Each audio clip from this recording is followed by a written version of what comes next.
and I had just had a son, and I was thinking I would really love for my mother to be around for her grandson. So my mother was experiencing some pain and pressure, in particular in her abdomen region, and she talked about it, and she didn't ever really have health problems previous to that, and she was diagnosed in her early 50s.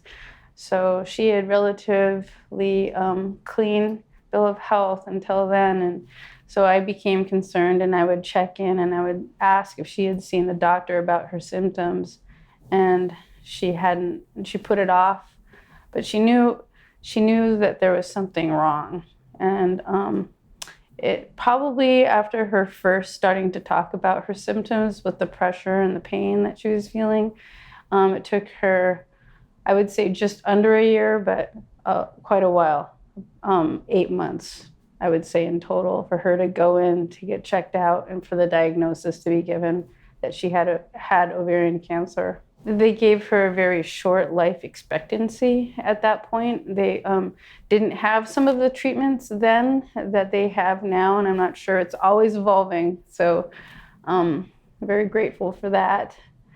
But she was initially given some pretty serious chemotherapy treatments. I had also, previous to that, lost an aunt to breast cancer. My aunt Janet, her youngest sister, passed away at a pretty young age. Her sister passed away at 43.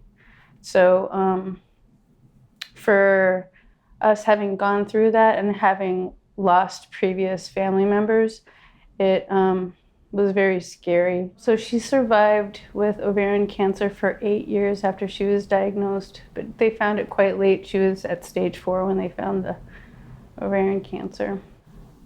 I continually meet with my mother's doctor. Dr. Joanie Hope has been a part of my life since, my mother was initially diagnosed, and through those conversations with Dr. Hope was able to, have her recommend what steps I should take to be preventative, and we're continuing to have those conversations. I meet with her. I just had a blood draw last week for my CA-125 count, and she's monitoring me closely to see if there are any changes or irregularities. There are many diseases in this world,